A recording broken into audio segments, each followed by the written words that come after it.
Como eu havia falado no meu pré-jogo, se o Corinthians jogasse sem vontade, ele ia ser humilhado. Se o Corinthians jogasse com vontade, ele teria, continua tendo, grandes chances de classificar. Eu torci, a minha garganta está doendo, eu gritei mesmo dentro de casa, eu gritei, torci. E o Corinthians consegue vencer no Mineirão. Uma vitória gigantesca. Eu acho que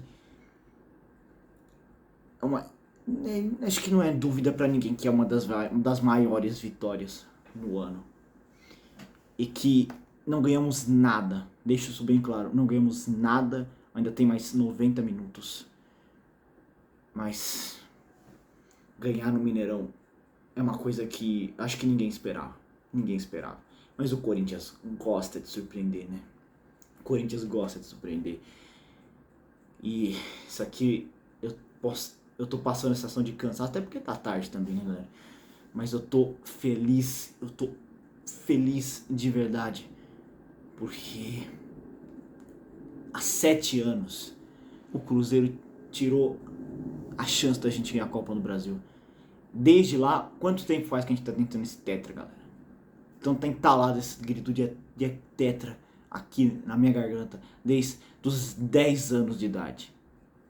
Então, é muito tempo. E ganhar do Cruzeiro no Mineirão dá gosto. Dá gosto. Até porque sem o Wagner do Nascimento fica difícil, né? Enfim. O Corinthians, ele teve algumas surpresas. Até porque, na verdade, eu falei que o Carrilho não ia jogar. E realmente ele não ia. Mas o Ranieri se contundiu, né? Eu fiquei sabendo um pouco depois que eu fiz o pré-jogo. O Ranieri se contundiu, e o Dorival teve que mudar todo o esquema. E aí o Carrilho acabou entrando. E eu falei, esse esquema do Dorival ia dar certo com o Carrilho. O Carrilho jogou de bola. Fazia tempo que ele não jogava essa bola. Aliás, muitos jogadores do Corinthians fazia tempo que não jogava bola, né? E assim, foi um jogo assim que começou... O Corinthians fez uma boa jogada ali logo no começo do primeiro tempo. Só que depois o Cruzeiro começa a dar uma pressão. Só que aí o Carrilho, primeira jogada do Bidon que eu falei que nem era bom que fosse escalado. Ainda bem que foi. Ele começa a jogada, passa pro Carrilho, faz um lançamento pro Yuri Alberto que volta pro Depay. E mano, Depay, você é o melhor jogador em atividade no Brasil. Só que muitas vezes falta vontade da sua parte, cara. Falta muito, você tem muita qualidade, mas falta vontade em muitos jogos. Por isso que você é apático em muitos jogos. E hoje não foi uma partida excelente no Memphis, é verdade, mas foi uma partida digna de Memphis Depay. Foi uma partida digna de Memphis Depay.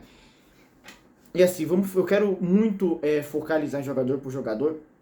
Antes de eu falar um pouco do jogo, porque aí quando o Corinthians faz o gol, o primeiro destaque que eu quero dar é a magnífica torcida do Cruzeiro, né? Que chegaram pulsando o estádio, botaram até um binóculo, um desenho de um binóculo, queremos o Hepta. Mas depois acabou. Tem que apoiar até o fim, porque eu conheço, meu time pelo menos apoia até o fim, tá?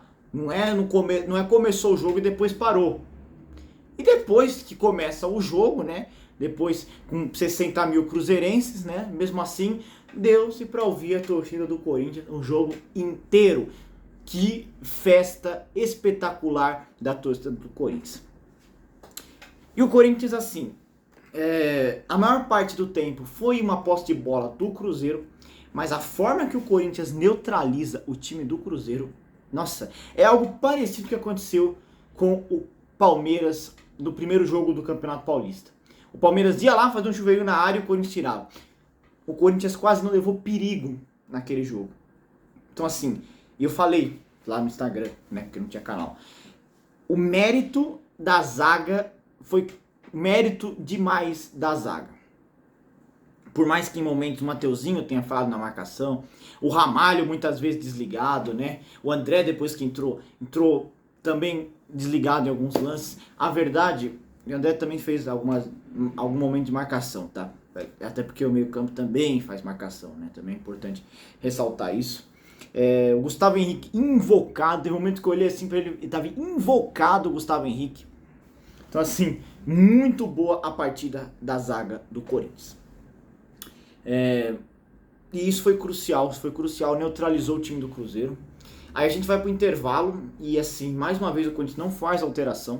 Nesse caso não era necessário, mas muitas vezes o time adversário faz alteração. O time adversário faz alteração e o Corinthians não faz, não acompanha e o time piora. Isso aconteceu com o São Paulo, por exemplo. E o problema é que o técnico do Cruzeiro não fez alteração. Ele não percebeu, porque o Corinthians estava bem estruturado dentro de campo. O técnico do Cruzeiro demorou para perceber o problema. Mesmo assim, o Cruzeiro volta melhor no segundo tempo. Pressiona, o início do segundo tempo foi o momento mais crítico do jogo. Aí o Dorival vai fazer uma alteração aos 65, tirou o Carrilho, botou o André, tirou o Yuri Alberto, botou o Vitinho e aos 74 tirou o Martinez para botar o Charles, tirou o Mendes para botar o Rodrigo Garro. E assim, foi um segundo tempo apático do Corinthians ofensivamente. Defensivamente impecável, mas o que o Corinthians teve de ofensivo no primeiro tempo faltou no segundo. E o Corinthians poderia sim ter feito 2-0 no Cruzeiro, porque o Corinthians dominou o time do Cruzeiro, tá? Isso é um ponto a se ressaltar e de elogiar o time. Fazia tempo que o Corinthians não jogava bem assim, é o que eu falei. Quando o Corinthians quer jogar, ele joga, né? Enfim. Aí eu vou falar um pouco agora, que vitória que nós conseguimos lá no Mineirão. E de pensar que a gente não tomou gol nessa Copa do Brasil, né? 7ª vitória dos 7 jogos. Então assim, que o Dorival não faz... Não sei o que acontece, Dorival, ele se transforma na Copa do Brasil. Enfim, vamos falar de jogador por jogador. Hugo Souza. Gente, o Hugo Souza não tem nem o que falar. Ele, muitas vezes o jogador do Cruzeiro até chutava em cima dele, né? Tem um momento que eu falei isso, mas teve momentos que ele fez defesas importantíssimas. Teve uma que ele resvalou na bola, a bola ia entrar, ele resvalou, a bola vai até pra dentro da área, deu até um susto ali, mas a zaga conseguiu tirar. Então assim, o Hugo fez defesas de extrema importância. O Mateuzinho teve dificuldade achei na marcação, tá? Em alguns momentos, não foi durante todo o jogo, teve alguns momentos, mas só isso que eu faço de crítica. Fazia tempo que o Mateuzinho também não jogava bem, né? Ele teve seus momentos que ele tentou armar o time, né? Então assim, fazia tempo que o Mateuzinho que vinha muito apagado nas partidas. O Ramalho, galera, ele começou muito mal o jogo. Depois ele se assentou, mas no começo tava mal, viu? Nossa, tava mal o Ramalho. Eu tava com medo no momento que ele tocava na bola. Mas depois ele se assentou ali junto do Gustavo Henrique. Gustavo Henrique, que mais uma vez faz uma partidaça e assim, muito ligado no jogo. Muito ligado no jogo. Só faltou aquele momento da bola aérea que ele faz aquele gol, né, galera? Só faltou isso pro Gustavo Henrique. Matheus Bidu. O Matheus Bidu, galera, ele fez bem o papel defensivo, até porque a zaga em si foi bem. Mas no ataque, galera, que momento que o Matheus Bidu foi pro ataque e contribuiu pro Corinthians? Eu não lembro de nenhum. Mas enfim, eu não vou criticar o time hoje, galera. Sinceramente, eu não quero criticar o time hoje. O time do Corinthians bateu no Cruzeiro, que é forte. E assim, quando a gente pegou o Palmeiras lá nas oitavas de final, o Palmeiras tava mal, vinha de uma eliminação no Mundial, né? Então assim, era uma situação totalmente diferente de um Cruzeiro que vem de um terceiro lugar, tem um elenco melhor. E o Corinthians simplesmente neutralizou, não tem o que falar desses jogadores. Tá, José Martínez. O José Martínez muitas vezes cai na pilha, né? Infelizmente isso é uma característica dele, né? Tanto que ele foi expulso contra o Cruzeiro por causa disso. E também não teve momentos que ele contribuiu muito pro time, tá? Martínez, achei, sabe aquela coisinha? Não contribuiu nem prejudicou, pra falar a verdade. O Maicon, vocês viram o Maicon em campo hoje?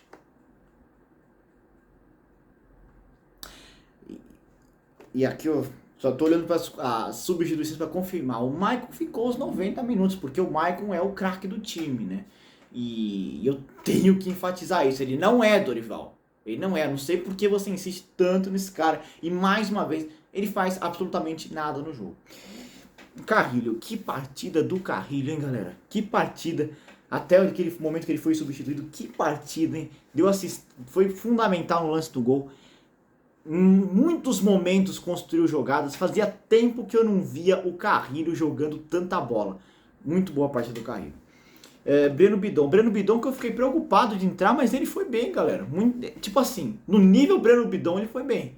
Não dá pra se esperar muito do Breno Bidon. Mas no nível Breno Bidon, o Breno Bidon foi bem. Memphis Depay, já falei sobre o Memphis. Muitas vezes falta vontade, mas o quanto esse cara tem qualidade é inegável. É inegável o quanto esse cara tem qualidade. E é isso, ele fez uma partida digna de Memphis Depay. Não foi uma partida boa, tá? Não vou dizer isso. Até porque a dupla de ataque do Corinthians não foi tão bem, tá? Não foi tão bem, isso é um ponto. Até porque muitas vezes o Corinthians nem foi pro ataque, né? Nem foi. Então assim, o Memphis dessa partida fez o gol da vitória. Eu não tenho o que falar do Memphis, gente. Fez o gol da vitória, é o homem do jogo, não importa o resto. Foi graças a eles que a gente levou essa vitória do Mineirão. Yuri Alberto, apesar de ele estar dando assistência pro Memphis, ai, mano, o Yuri Alberto, não sei, galera, não sei. Ai, ele joga pesado. Você viu, ele saiu de maca, né? Tudo bem, lesionou, mas tem momentos que quando ele sai de maca, assim, nem aparecido no jogo, é um retrato do quanto o Yuri Alberto tá mal. Dos que entraram, André, muito apagado assim no começo, né? Depois ele até que melhorou, né? Enfim, mas no começo eu achei que ele até entrou apagado, mas assim, é um moleque, eu não vou de jeito nenhum criticar ele, de jeito nenhum. Não foi uma partida, mas também entrou no segundo tempo, mas não foi uma partida assim, foi uma partida que passou batido, pra falar a verdade. Mas eu não vou crucificar o moleque de jeito nenhum. Principalmente num jogo desse tamanho que eu já falei, nem é jogo pra colocar moleque. Só se fosse, sei lá, o Yuri Alberto, que é novo, não é moleque, mas é novo, mas que é grama bala, então ele tem que entrar nos jogos. Mas um moleque assim que acabou, não sei se ele veio da base, acho que veio da base, não é o melhor dos jogos pra botar ele. O Vitinho, ai Vitinho, essa caneta que você deu no Fabrício Bruno, ai que delícia que você fez, Vitinho. E o Vitinho, quando ele deu essa caneta, ele não deveria ter cruzado, porque ele estava sem ângulo. Sem ângulo. Eu não vou falar muito do Vitinho. Ele entrando no momento que o ataque do Corinthians já não estava mais atuando, basicamente. Então assim, eu nem vou falar muito do Vitinho, mas vou dar ênfase para essa caneta que você deu no Fabrício Bruno. Sensacional. Tá. O Charles eu não vi em campo, tá? Não, tanto o Charles quanto o Rodrigo Garro eu não vi em campo, eu não vou dar nota pra eles, tá? Nota não, porque eu não dou nota, eu não vou avaliar eles entraram muito tardio no jogo, eu mal vi eles em campo. E falando do Garro, né? Do Garro, ele até poderia ter contribuído mais depois que ele entrou, mas ele entrou muito tardiamente, então vou passar o Garro também. Apesar que tá faltando o futebol dele, mais uma vez ele mesmo que ele tenha jogado pouco, faz uma partida apagada, faltou mais uma vez. Poderia ter armado esse time para liquidar de vez com esse jogo e facilitar ainda mais a nossa classificação. Enfim, galera, já falamos aqui de jogador por jogador, já falamos sobre o jogo. Fazia tempo em que eu fazer uma análise tão completa. Muitas vezes eu tenho que ficar fixado na TV, muitas vezes eu quero descansar, hoje eu nem quis descansar, só olhei, analisei, tirei conclusão sobre todo mundo tirei conclusão, e assim, eu não consigo descrever o quanto eu tô feliz, porque uma semifinal contra um Cruzeiro forte na casa, também que o Cruzeiro não tem casa, né, no Mineirão, gente, muito bom. E porque aquele 2018 ainda tá aqui. Eu vi 2018. Então assim, tá aqui. Esse tetra também tá entalado aqui. Então assim, domingo é dia pra gente. Não dá pra confirmar, mas é dia de se vingar do Cruzeiro. Não dá pra saber se vai realmente, mas é o dia. É o dia do Corinthians entrar aqui, ó, sangue no olho. É tapa na orelha. é um jogo da vida, que o Corinthians não é brincadeira. Se a gente entrar com a mesma postura, com a mesma vontade, mesma qualidade que entrou hoje, pode ter certeza que o Corinthians vai classificar. Quanto a uma final, aí eu não sei, mas tá chegando. Já temos que pensar. Mas se o Corinthians jogar bem assim, ai, não deixa a gente sonhar. E sim, talvez muitos possam dizer que eu tava falando que o Corinthians não ia ganhar a Copa do Brasil. Primeiro que o Corinthians não ganhou a Copa do Brasil, tá, galera? Isso é um ponto muito importante. Ganhamos o jogo do Cruzeiro, tá? Mas quando eu falei isso, é que se jogasse com a mesma postura que estava jogando no Campeonato Brasileiro, o Corinthians ia ser eliminado hoje. Não foi o caso. O Corinthians, eu apostei nisso, eu falei que eu já havia falado em vídeos. O Corinthians tem um ótimo time, mas muitas vezes não quer jogar. O Corinthians quis jogar e bateu contra bateu num time fortíssimo. Não tem o que falar. Que vitória. E agora, mas não ganhamos nada. Domingo é guerra. E é isso. Falou.